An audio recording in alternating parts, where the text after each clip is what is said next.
(2016년 10월 14일) 정유라 이대 특혜 입학 의혹을 이대 교수협회가 진상조사에 착수했다. 취재 기자가 이걸 보고를 했는데 사회 2부장 박장범 부장은 이거를 킬 시켰습니다. 기사거리가 안 된다고 판단했습니까? 킬 시켰다는 게 보도가 안 됐잖아요. 보도를 사회부장이 막은 거예요? 확인을 해봐야겠는데 보도가 아예 안 된 건지 안 됐습니다. 9시 뉴스에 안 나간 건지 그거는 좀 봐야겠습니다. 9시 뉴스 거리가 안 됩니까? 이대 교수협회에서 예, 진상조사에 착수했다는 기사를 기자가 작성했는데 사회 2부장 박장범 부장 지시로 보도되지 않았어요. 킬했어요. 지금도 똑같은 기사를 후배 기자가 써오면 데스크라고 치고 이거 킬 시키는 게 맞습니까? 이대 교수협회에서 시작을 했으면 아니, 정유라 그러니까 정유라에 대해서 이대 교수협회 시작했으면 기사 되죠? 근데 단신 기사 쓰고 그게 단신이에요? 일단은 단신 기사를 쓰고요. 상황이 그게 단신 맞아요? 아니 단신을 먼저 쓰지 않습니까? 아니 이 스트레이트 기사가 9시 뉴스에 보도거리가 안 된다고 판단하는 거예요? 박장범 부장은? 9시 뉴스 거리가 안 된다고 판단한 게 아니라 단신을 일단 쓰고 취재를 해서 그때는 그렇게 내용이 되면 9시 뉴스에 가는 거죠. 그렇게 해서 보도를 막았어요. 2016년 12월 7일 우병우 민정수석이 세월호 참사 광주지검 수사에 외압을 행사했다는 현장 취재 기자의 단독 취재 보고를 또 역시 보도를 막았어요. 이것도 기사거리가 안 된다고 봤습니까? 기사거리가 안 됩니까? 단독 취재 보도라고 후배 기자가 얘기했는데 사회부장 박장범 정직하게 얘기해 보세요. 네, 당시 상황에 대해서 좀 더 아니 기사거리가 되느냐 안 되느냐 물었습니다. 네, 기사거리가 되죠. 되죠. 네, 근데 왜 보도를 막았어요?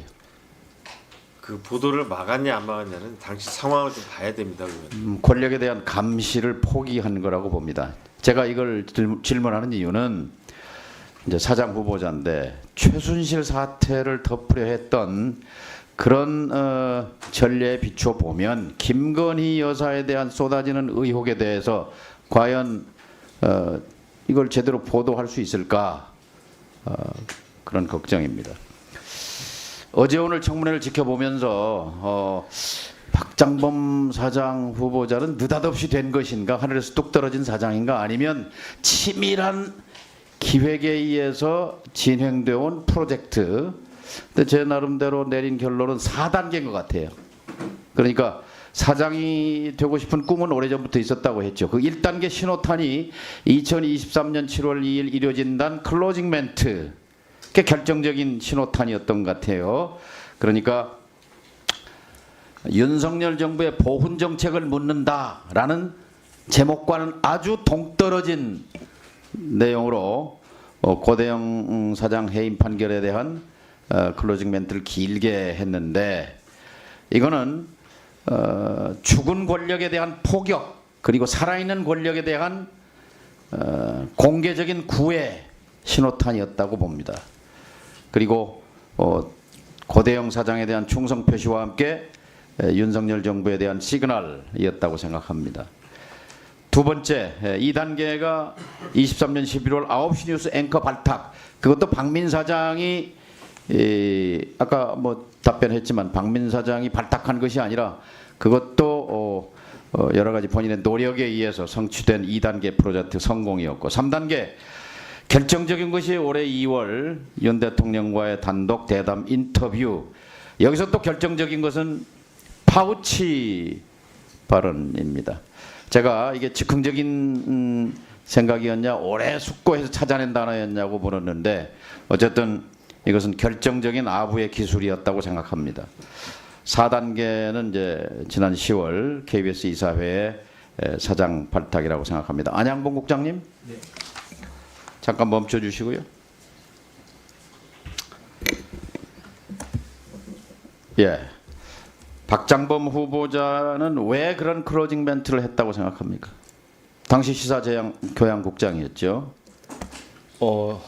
저도 사실 그걸 앞서도 그렇고 그 이후에도 그 문제가 되는 멘트를 하지 않았습니다. 박장범 앵커 당시는 딱 유일하게 한번 딱 유일하게 한번 그때였습니다. 그랬고 저는 어쨌든 조금 설명드리면 이루어진다는 라이브는 시사 대담 프로그램입니다. 그러니까 진행자가 스피커가 돼서 국민 여러분 내지는 시청자 여러분이라고 이야기하는 곳이 아닙니다. 우리는 공론장을 제공하는 것입니다. 그래서 앵커가 진행자가 그렇게 이야기를 해본 적이 없는 곳에서 박장범 앵커가 왜 그렇게 이야기했을까라는 게 저도 대단히 의아했고 어쨌든 결과적으로 보면 그 당시에 6월 이후로 저희들이 수신료 분리징수라든지 즉 말하자면 현 정부가 KBS 개혁이라는 이름으로 뭐 궁극적으로 끝났습니다만 리더십 교체까지 하는 과정에 내부에서 전 정권이 KBS를 장악하고 있었다라는 멘트가 나왔고 뭐 현 정부에서 KBS 개혁이라면 그 드라이브를 걸 때 그 내부자의 어떤 그런 방송에서의 멘트는 대단히 인상 깊었을 것이다. 뭐 이런 추론을 저는 나중에 하게 됐습니다. 예. 한 가지 더 네. 사내 게시판에 긴 글을 박장범 예. 앵커가 올렸는데 네. 그건 왜 그랬다고 생각합니까? 좀 설명해. 예. 저는 방송 책임자로서 그 방송의 내용 자체가 공영방송 저널리즘에서 공영성을 위배했다는 판단으로 이렇게 했다는 게시글을 올렸고요. 박장범 앵커는 그 당시에 제작 자율성을 침해한 것이다. 말하자면 앵커로서의 어떤 독자. 숨은 의도는 뭐라고 판단해요? 뭐 의도까지 저는 뭐 그렇게 말씀드리기 좀 어려운 것 같습니다. 어쨌든 예. 그렇게 또 서로의 의견들을 인터넷에서 게시해서 뭐 올리고 했었습니다. 예. 네. 예, 노종면 위원님 질의하십시오. 허성건 위원장님 하고 그다음에 김원 PD님 아니, 그 세우세요. 잠깐 저기 마이크를 좀 쥐고 간단한 질문 드릴 건데요. 두 분 옆에 앉아 계시니까 마이크를 옮겨 주시면 될 것 같습니다. 허성건 위원장님 예. 그 기자